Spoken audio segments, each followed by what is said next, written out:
네, 저희가 이사장님 너무 장시간 소개를 해주셔서 죄송스럽고 또 감사합니다. 오늘 이 자리에 왔더니 참 오랜만에 뵌 분들도 여러 분 계십니다.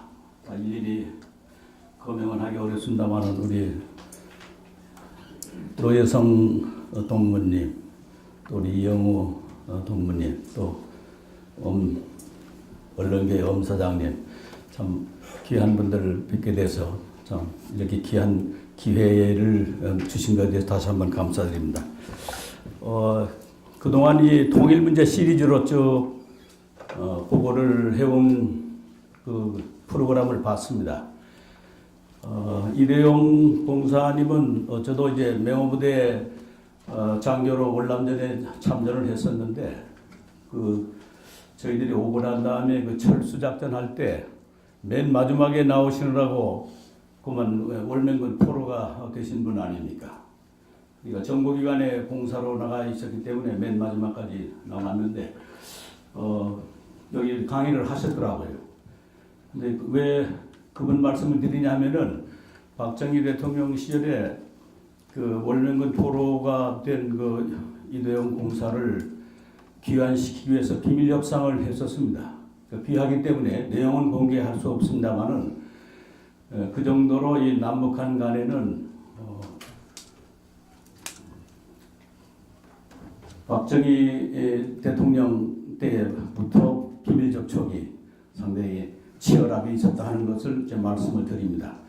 그 내용은 제가 이제 알고는 있습니다만은 지금 국가의 정보를 공개하는 것이 되기 때문에 세부적으로 말씀은 드릴 수 없습니다.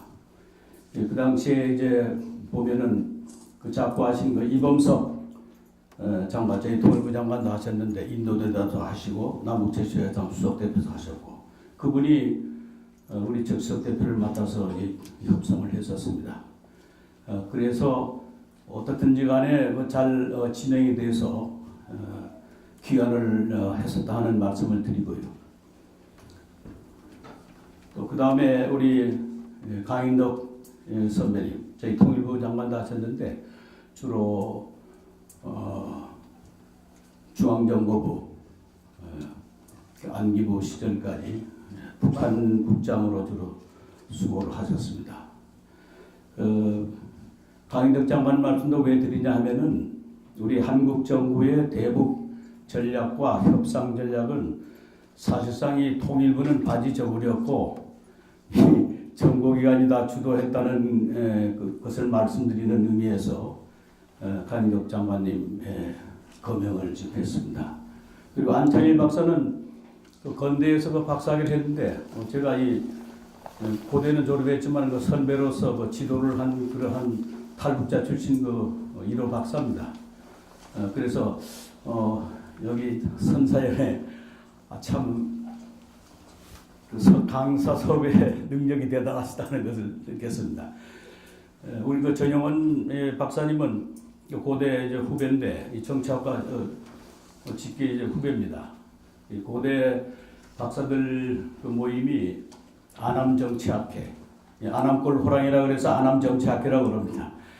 거기에서 이제 만난 그 후배인데 아주 참 섭외 능력도 좋으시고 실력도 있는 분입니다. 그래서 이 선사이나 이런 훌륭한 분들이 나오시는데 와서 보고를 드리면 좋겠다는 그런 부탁을 받았습니다. 그래서 실력은 모자라지만 최선을 다해서 준비해서 보고를 드려야 되겠구나 그런 마음을 먹었습니다. 그래서 오늘 여러분 앞에 이렇게 서게 됐습니다.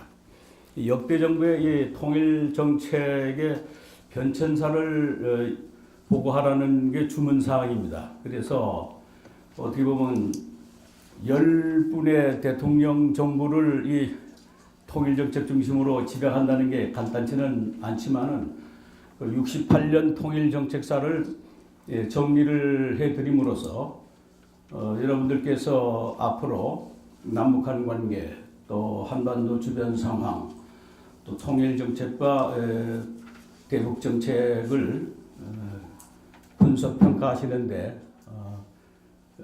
1차적으로 실사구시적인 자료를 드린다 하는 의미에서 정리를 했습니다. 그래서 혹 제가 보는 관점이 개인적인 관점이 들어가니까 그 평가하는 부분에서는 다룰 수 있겠습니다만은 실사구시적으로 그 보고 드리는 그런 내용은 상당히 그 정리할 수 있는 데 도움이 될 겁니다. 뭐 그런 측면에서 보고를 드리겠습니다.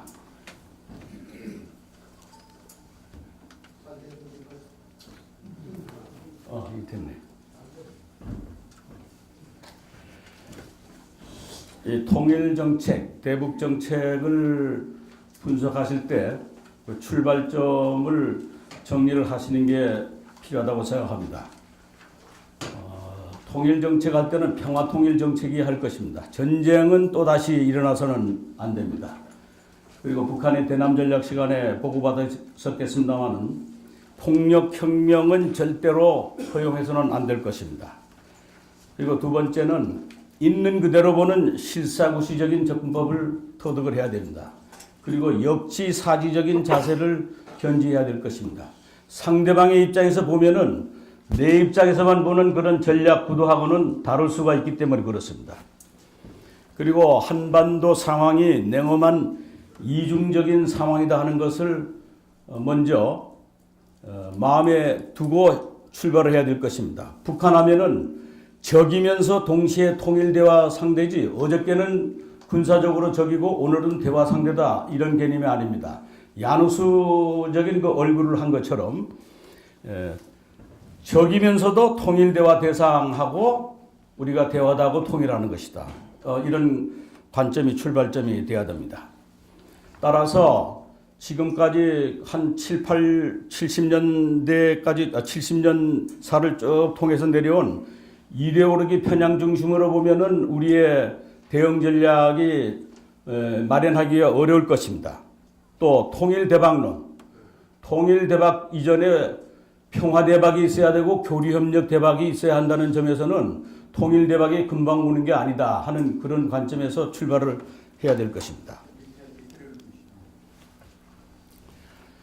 그 다음에 이 평화적 통일정책을 얘기할 때는 집짓기에 비유하실 수 있습니다. 주춧돌을 깔아놓고 기둥을 세우고 난 후에 지붕을 올리는 것입니다. 지붕은 우리가 볼 때 체제통일이라고 볼 수 있습니다. 총선거를 통해서 자유민주주의 통일과를 수립하는 것, 이건 마지막 단계입니다. 당장 될 수가 없습니다. 아마도 우리 세대가 가고 다음 세대 아니면 또 다음 정치 세대에 가서야 체제통일이 될지도 모릅니다.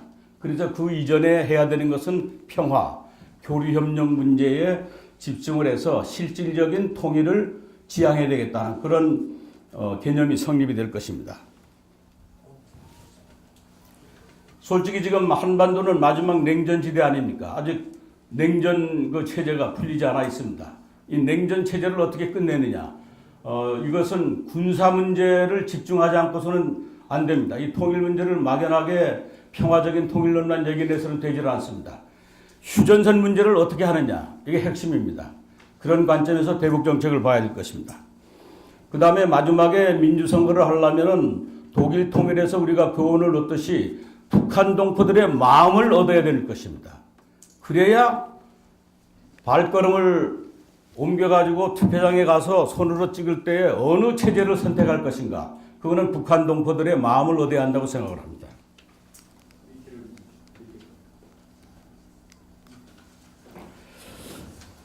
그 다음에 이 통일정책을 조명을 할 때에는 몇 가지 고려사항을 생각할 필요가 있습니다. 통일정책은 이제 앞으로 쭉 설명을 들으시면 통일방안하고 이거 맥을 같이 하는구나 그렇게 느끼실 겁니다. 그 다음에 내외 상황의 변화, 또 정권의 속성, 또 대통령의 리더십 특성에 따라서 대북정책이 전개가 되어 왔는데 겉과 속을 한꺼번에 통찰해야 될 것입니다. 말과 선전만 보면은 대북 정책의 핵심을 파악하기 어렵습니다. 움직이는 손과 발을 동시에 봐야 된다는 그런 뜻입니다. 그 다음에 사실상의 통일, 분단 고통의 해소 노력을 평가해 봐야 될 것입니다. 여기서 사실상의 통일이라는 것은, 체제 통일이라는 것은 먼 훗날에 해야 될 과제이기 때문에 그 이전에 어떻게 접촉을 통해서 변화시키고 또 우리가 분단 고통, 이산가족의 고통도 해소하고 분단으로 인한 고통을 해소할 수 있느냐. 여기에 정책에 초점을 맞춰야 한다는 그런 뜻이 되겠습니다.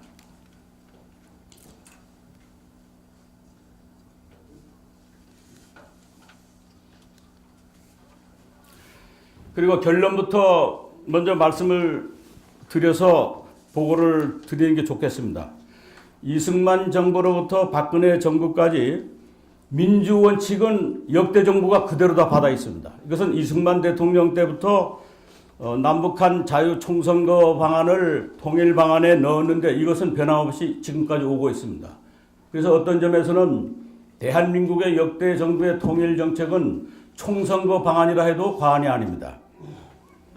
그 다음에 둘째로 대땅트의 물결에 따라서 이 평화의 원칙, 자주의 원칙이 통일 원칙으로 되어 있는데 이게 지금까지도 논란의 문제가 되고 있는 것은 7.4 남북 공동성명의 세 번째 원칙이 민주 원칙이 아니라 민족 대단결의 원칙이라는 것을 합의를 했습니다.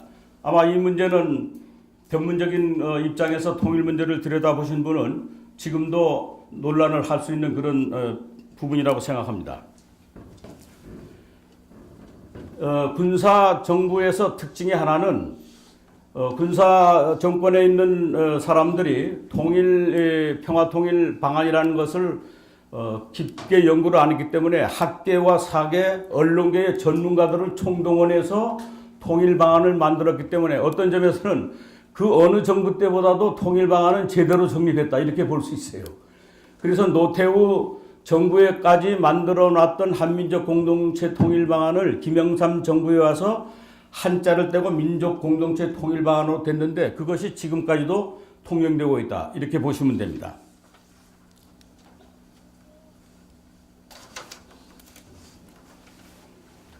민족 공동체 통일 방안이 그러면 핵심 내용이 뭐냐 하는 것을 요약을 해서 설명드리면은 우선 통일 철학은 계급이나 집단 이념보다는 인간 중심의 자유민주주의 바탕하에 민족 공동체를 건설해야 된다. 그렇게 요약을 할 수가 있습니다. 통일 원칙은 자주는 우리 민족의 뜻과 역량, 평화는 전쟁과 전복을 금지하는 것, 민주는 민족 구성원의 자유와 권리에 따라서 선거를 하는 것. 이렇게 해석되는데 이 민족 대단결이라는 게 튀어나왔기 때문에 이게 이제 그 다음에 우리가 해석의 논란이 있었고 정부가 다시 정립하는 그런 과정이 있겠습니다. 그 다음에 통일 과정은 중간 과정을 거쳐야 되기 때문에 중간 과정으로서 1단계 남북 화해협력 단계 다음에 남북 연합 단계를 설정을 해 있습니다. 그 다음에 마지막 3단계가 총선거를 통해서 통일국가를 이룩하는 것. 이 세 가지가 그대로 민족 공동체 통일 방안에 반영이 되어 있습니다.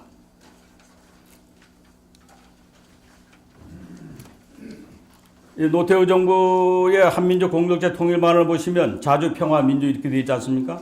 여기에 괄호에서 민족 대단결을 도모하고 민주적으로 이렇게 표현을 한 것은 7.4 남북 공동성명의 민족 대단결의 원칙을 이렇게 해석을 해야 되겠다는 게 정부 입장이 발표가 된 겁니다. 민족 대단결을 도모하고 민주적으로 통일한다. 이런 식으로 통일 원칙을 우리식으로 해석을 한 것을 알 수가 있습니다. 그 다음에 중간 과정에서는 남북 정상회의, 남북 강요회의, 남북 평의회. 이 평의회라는 것은 우리 국회와 북한의 최고인민회의를 말하는 것입니다. 평의회. 그 다음에 상주 연락 대표를 서울과 평양에 파견한다. 또 남북 평의회에서는 통일헌법을 기초한다. 그 다음에 정상회담을 여는데 정상회담의 과제는 민족 공동체 헌장을 마련하는 것이다. 이런 정도의 내용이 노태우 정부 때의 한민족 공동체 통일 방안의 핵심 내용이 되겠습니다. 이것을 김영삼 정부에 들어와서 확실히 역대 정부의 통일 정책으로 확정을 시켰다는 측면에서는 이제 여러분들께서는 우리 역대 정부의 통일 방안은 총선거 통일 방안이구나 하는 것으로 요약을 하시면 되겠습니다. 그러면 이제 구체적으로 이승만 정부의 통일정책부터 살펴보도록 하겠습니다. 저는 한마디로 이승만 정부의 통일정책은 야누수적인 통일정책이다 이렇게 규정을 했습니다. 겉으로는 유엔 감시와 자유총선거 통일 방안을 표방했지만은 실제로는 십자군적 해방 통일론을 표방했다고 볼 수 있습니다. 여기 앉아 계신 이제 원로분들은 다 경험을 했습니다. 백두산 영봉에 태극기 날리자. 이 국토 통일이거든요. 그래서 대한민국이 유엔 감시하에 선거를 한 유일한 그러한 지역이기 때문에 정통성은 대한민국에 있다. 이러한 기조를 그대로 유지를 해가지고 북한은 괴뢰 정권, 북쪽은 또 남쪽을 남조선 괴뢰 도당 이렇게 해서 70년대 이 초반까지도 남북한은 괴뢰끼리의 그 대화를 했기 때문에 괴뢰끼리 뭐가 합의 사항이 나오겠어요. 그러니까 일방적인 이런 적대 심리전이 계속됐다고도 볼 수 있습니다.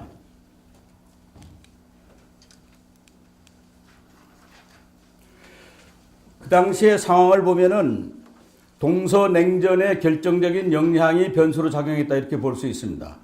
서독도 아데나워 정부 때 보면은 이른바 그 마하트 폴리틱, 힘의 정책이라는 뜻입니다. 핵무장론도 서독이 표방하고 있었습니다. 그 정도로 힘을 길러야 통일 문제도 주도할 수 있다 하는 측면에서는 냉전의 영향이 그대로 동서독 관계, 남북한 관계도 다 영향을 줬다 이렇게 볼 수 있습니다. 그 당시에는 서독도 동독을 괴뢰 정권이라고 그랬고 동독도 서독을 괴뢰 정권이라고 그렇게 하는 것을 우리가 확인할 수 있습니다.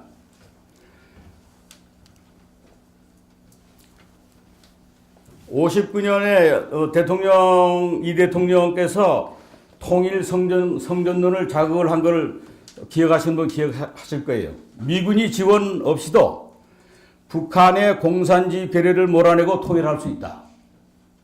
아주 슬로건으로 전국을 휩쓸 정도로 이러한 캠페인이 있었습니다. 그런데 독립투사, 카리스마 지도력의 호소에도 불구하고 그 당시 전쟁의 후유증, 또 민생의 도탄, 정권 말기에 선거 부정 때문에 독재정체라는 낙인으로 반공무력 북진 통일론은 메아리 없는 복수전이 구호로 끝났다 이렇게 볼 수밖에 없습니다. 교훈 요소는 그 당시에 왜 우리가 정전협상에 나가야 되느냐, 나가지 말라고 대표를 판문점 휴전협상에 내보내질 않아서 결국 유엔군 사령관, 또 북한군 사령관, 중공군 지원 사령관이 3자가 서명하는 그러한 휴전협정이 1953년 7월 27일에 조인됨으로써 엄청 지금까지도 그 법적 당사자론 문제 때문에 휴전협정에 조인 안 한 것이 그래 우리는 모관의 가시로 남아 있었다 이렇게 볼 수 있습니다.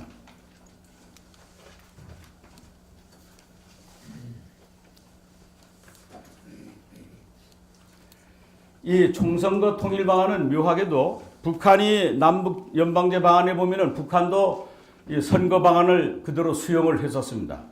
그때는 민주국가든 공산국가든 선거를 통해서 정권을 수립해야 정통성을 인정받는 것으로 했기 때문에 북한은 100% 투표, 100% 찬성 이런 구하에 이 선거를 했던 것을 기억을 하실 겁니다.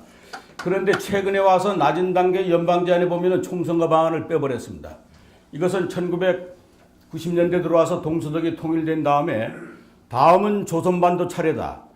이 광란의 그러한 이 물결이 조선반도에 오면은 북한이 위협을 느꼈다 하는 이런 측면을 보면은 총선거 방안을 오늘날 북한의 연방제 속에는 빠져 있습니다. 이걸 냉철히 우리가 들여다보는 그런 해안을 가져야 할 것으로 봅니다. 그래서 이승만 대통령 정부에서는 남북 간에 어떠한 접촉과 교류도 있을 수가 없었죠. 작년 정부 들어와서도 짧은 기간이지만은 유엔 감시와 총선거 방안과 공산주의하고는 협상 안 된다. 이 강경 정책을 그대로 고수했습니다. 잘 아시다시피 저희가 이제 대학 2학년 때 60년 4.19 혁명이 났습니다만은 4.19 학생혁명 이후에 경제 사회의 혼란 속에 이른바 통일농의의 백화제왕 시대가 열렸습니다. 혁신계, 그리고 특히 이제 대학생층에는 남북 학생 회담론을 주장함으로써 가자 북으로 오라남으로 만나자 판문점에서 이런 구호하에 판문점으로 달려가는 그런 모습들이 있었습니다. 이게 5.16 쿠데타의 빌미를 제공한 것은 여러분이 익히 아시는 바입니다. 그렇다면 이제 장면 정부의 이 대북 관계는 일체 없었다 이렇게 봐도 되지 않겠습니까? 그 다음에 박정희 정부에 들어와서 통일정책은 어떻게 전개됐는가 하는 겁니다. 군부 정권 초기에는 선건설 후통일이라는 구호와의 일체 대북 관계는 접촉을 중단하고 70년대 후반에 가서 통일론이 할 수 있다. 그런 정책을 견지를 했습니다. 그래서 70년대 들어오는데 후반기 가기 전에 미국과 중공이 대땅트 물결에 따라서 정상회담을 해버렸어요. 또 월남전은 격화가 돼가지고 75년에 월남이 패망했습니다마는 이미 상당히 월명으로 기울어지고 파리의 평화협상이 전개된 것을 여러분 기억하시면 이게 한반도에도 그러한 미국의 영향력이 상당히 압박 요인으로 왔다 이렇게 보시면 됩니다. 그래서 남북 대화 협상 전략을 박정희 정부 70년대 초기에 들어와서 시작하게 되는 그런 영향을 받습니다. 또 국내적으로는 엄청난 이 평화적 통일론의 그런 요구가 비등을 했습니다. 그래서 이 박정희 정부 하에서 국회에서 통일공청회를 열어가지고 69년 3.1절을 위해서 국토통일원, 국토통일원입니다. 그래서 나중에 국토자 빼고 지금은 통일부로 되어 있습니다만은 그 당시에 이제 학계에서 의견은 저희들은 이제 청년 시절이니까 이때는 저희들은 그냥 사무관급으로 근무를 할 때입니다. 영어만이라도 테리토리얼 하지 말고 내셔널 유니피케이션으로 하는 게 좋다 그래서 내셔널 유니피케이션 보드 이런 이름으로 영어로는 적었고 그대로 한글로는 국토통일원 말하자면 수복통일론의 개념을 그대로 반영했습니다. 초대 신태환 서울대 장관 그때 차관으로 이규학 장군이 오셨어요. 박정희 대통령님하고 육사 동기생이에요. 이규학 장군 이제 기억하는데요. CPX를 여는데 수복시 대비책을 통일부에서 CPX의 과제로 진행을 했을 정도입니다. 그래서 이 수복 통일 정책을 반영을 했지만은 통일부라는 것이 이때 출범을 했다 이렇게 보시면 됩니다. 이 NUB는 이게 내셔널 유니피케이션 보드의 그 약자입니다. 그래서 통일부는 그 법제상으로 보면은 통일 정책을 다 주관하도록 되어 있으나 정세 분석, 조사 연구, 교육 홍보에 주력하고 KCIA 중앙정부가 사실상 대북 정책, 대화 전략을 주도하는 그런 현상이 초기부터 있었습니다. 그래서 이때부터 통일 논의는 허용하되 정부가 주도해야 된다. 그래서 정부 주도의 통일 논의, 정부 주도의 남북 협상 시대가 개막이 된 것입니다. 박 대통령 시대의 이 통일정책 변천사는 전기, 중기, 후기로 나눌 수 있습니다. 전기에는 여러분 기억하시다시피 반공을 국시의 제1위로 삼고 하는 혁명 공약을 기억하실 겁니다. 그대로 이 전기에는 반영이 되어 있습니다. 그런데 70년대 후반에 본격적인 통일 논의를 하겠다고 했는데 이게 70년대 초에 와서 남북 대화 시대를 열게 되는 그러한 현상이 나오는데 이때는 민간 통일 논의는 아주 금합을 했습니다. 관변 통일론이 주도가 됐죠. 그래서 IOC가 그 당시에 동경올림픽이 열리는데 남북한이 여기 같이 가면 어떻겠느냐 권고를 했기 때문에 이 로잔르하고 홍콩에서 체육회담을 몇 차례 열었었는데 뭐 여기 될 리가 없죠. 그래서 무산된 그런 사례가 있습니다. 그 다음에는 아시다시피 1.214 때 청와대 뭐 기습 작전도 있었고요. 울진 삼청 무장공비 침투, 푸에볼로 평양에 가보시면 지금 대동강에 푸에볼로가 그대로 거기에 강변에 있습니다. 또 이시 완투한기 정찰기 격추 사건들이 이제 일어났고, 그래서 상당히 험악한 시간을 보낸 게 일기입니다. 중기에는 북한을 놓고 전범 집단이라고 하면서도 체제 경쟁 선언을 공식적으로 합니다. 그래서 유엔에 북한이 오는 것도 우리는 반대하지 않는다. 이게 말하자면 그 국제 정세의 그 영향입니다.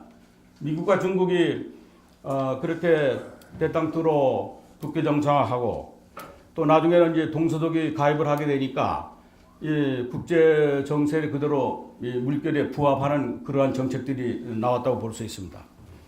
아시다시피 동서독 정상회담, 동서독 정상회담이 70년에 있었습니다. 에어프루트 카셀 회담. 그렇게 함으로써 동서독 기본조약이 체결됐습니다. 나중에 여러분 보시면 알겠습니다만은 우리의 남북 기본합의서 내용도 동서독 기본조약을 그대로 이 베껴온 게 많습니다. 상당히 교훈을 많이 줬다고 볼 수 있습니다. 그래서 중앙정보부 주도로 남북 대화가 본격적으로 추진이 되는 것입니다. 여러분 기억하시기에는 남북 이산가족 찾기 운동이 최두선 적자 총재가 하신 걸로 알지만은 그게 다 기획된 그 시나리오로 진행이 되기 시작합니다. 남북 적시회담이 열렸는데 이 파견원 접촉이라는 것은 우리의 중앙정보부 요원하고 북쪽의 핵심 노동당의 요원하고 이 컨택트를 하는 그런 뜻입니다.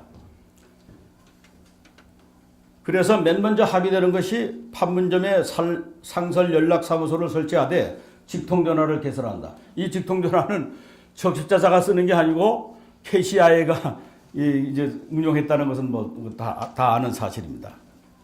이때 본회담 의제 합의를 했는데 이 5가지는 정말 중요한 합의를 했습니다. 여기 보면은 이산가족 문제는 다 해결할 수 있도록 되어 있어요.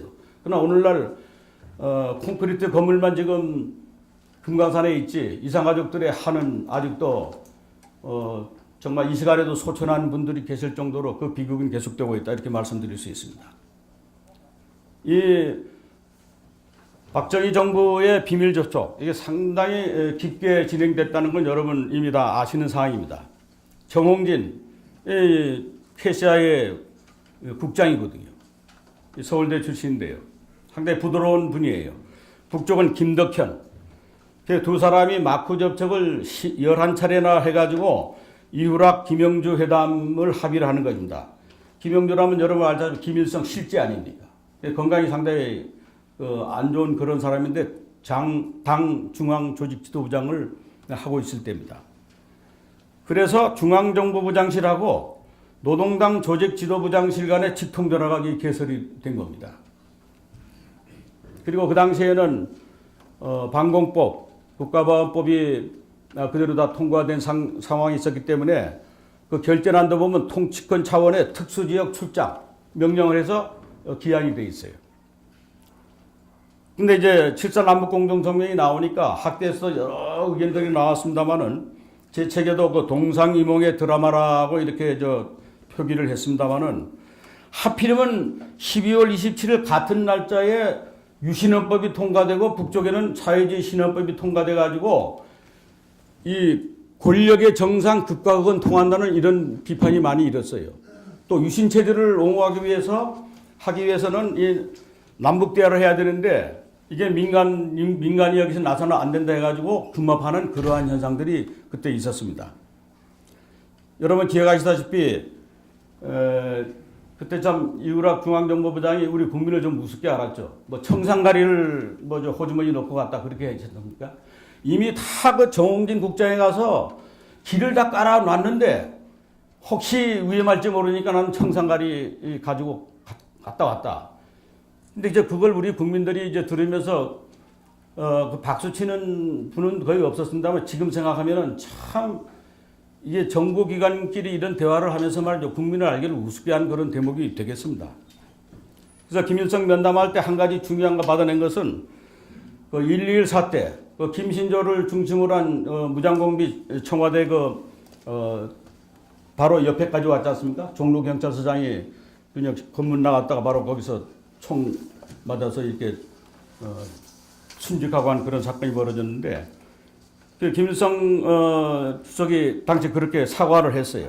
좌경 맹동 분자들이 소행이었다. 참 미안하게 생각한다. 돌아가면은 박정희 대통령께 그렇게 말씀드리시오. 이렇게 했다고 증언이 되어 있습니다. 여기 7.4 남북공동성명의 핵심 내용입니다. 이게 조국통일 3원칙이 이게 김일성 원칙을 이게 받은 거예요. 저는 그래서 개인적으로 그 비판을 그렇게 했어요. 어떻게 정보기관 사람들이 그렇게 협상을 하면서 북한의 이런 어휘 자체를 그대로 받아들일 수 있느냐. 이건 두고두고 이 정부 내에서뿐만 아니라 학계에서도 비판의 이 소지가 된 겁니다. 이 민족적 대단결이라는 것은 우리는 잘 쓰지도 않았던 그런 오해 아닙니까? 그 다음에 보세요. 긴장 완화, 상호 비방 금지, 무장 도발 금지, 불의의 군사 충돌 방지, 다방면적 교류 실시, 적시회담 성사 적극 협조, 직통전화 가설, 남북 조정의 구성 다 중요한 거를 다 합의를 한 거예요. 실천이 안 되는 게 문제죠. 근데 맨 마지막에 의도가 드러나는 겁니다. 대한민국 중앙정보부장 이후락이 아니고 서로 상부의 뜻을 받들어 이후락 김영주 이렇게 딱 돼 있어요. 상부라는 게 뭡니까? 상부는 북쪽에 쓰는 그 용어입니다. 상부라면 김일성이거든요. 그러면은 서로 상부의 뜻을 받들어, 그러니까 대한민국 대통령의 명을 받들어 중앙정보부장 이후락 이렇게 돼야 맞는 거예요. 그래서 이 7.4 남북 공동성명이 동상이몽의 드라마라는 그런 평가가 나오고 직접 그때 관여했던 정홍진 씨도 인터뷰 때 그렇게 얘기를 했습니다. 공문서도 사문서도 아닌 성명문서다. 서로 존재는 인정하지만은 국가적 승인은 불가다. 그런 입장에서 했다. 뭐 이런 증언도 나와 있습니다. 후기에는 이제는 대화도 끊어져 버리고 한 그런 상황으로 들어갔기 때문에 일방적인 선언만 쭉 나왔습니다. 불가침 체결하자. 또 평화통일의 기본 원칙은 이렇다. 이때 유엔 감시하에 총선거라는 것을 유엔 감시하를 빼버립니다. 아마 여러분 기억하시는 분도 계실 거예요. 우리가 10월 24일을 유엔데이라고 해서 그 공휴일로 지켰지 않습니까? 근데 유엔에서는 어떤 현상이 벌어졌냐면은 신흥 제3세계 국가들이 많이 진출을 했습니다. 비동맹 국가들이. 그래서 75년에 한반도 문제를 가지고 표결이 나왔는데 똑같은 문제예요. 유엔에 이제 초청하는 문제도 막 나오고 해가지고 그러면은 이 정전협정의 당사자를 어떻게 보느냐. 우리 서방 측은 실질 당사자론을 제기를 했습니다. 6.25 한국전쟁에 누가 제일 많이 죽었느냐. 직접 남북한이 전투를 했기 때문에 남북한 국군하고 인민군이 제일 많이 죽었지 않느냐. 그 다음에 중공군. 그 다음에 미군. 그렇다면 실질 당사자가 다 피를 흘린 당사자들이 실질 당사자 아니냐. 그거 통과가 됐어요. 그런데 공산 측 결의하는 법적 당사자론을 들고 나온 거예요. 남조선은 법적 당사자가 아니라는 거예요. 그래서 유엔군 사령관, 중공군 사령관, 북한군 사령관. 이게 3자가 법적 당사자. 그것도 통과가 됐어요. 이게 참 역사적으로 참 아이러니입니다. 한 가지 문제를 가지고 동수로 두 가지 결의안이 통과가 되니까 그때는 국내적으로 비판이 많았습니다. 유엔이 저래. 이제는 미국의 영향력이 상당히 저하된 거 아니냐. 그래가지고 이 통일 방안에도 유엔 감시하가 딱 빠지고 공정한 관리 감시하에 이렇게 다른 수로가 들어가고 유엔데이를 달력에서 지워버렸습니다. 지금 유엔에서 한반도 문제 그런 거 논의가 되질 않습니다.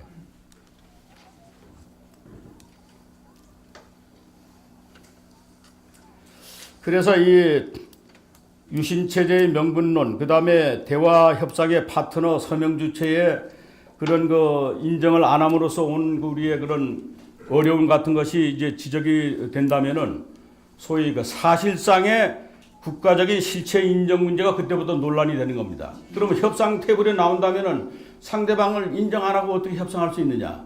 그래서 이걸 de facto recognition. 국제법에서 많이 쓰지 않습니까? 사실상의 승인은 가능하다. 이런 논란이 계속돼 왔다. 그래서 그걸 받아들였다 이렇게 볼 수 있으면 됩니다. 그 다음에 전두환 정부의 경우는 통일정책이 어떻게 전개됐는지 살펴보도록 하겠습니다. 군사정부기 때문에 민주적인 정통성을 안고 출발하는 건 그건 부인할 수 없죠. 나중에 노태우 정부 때 들어와서도 6.29 민주화 선언 다 해서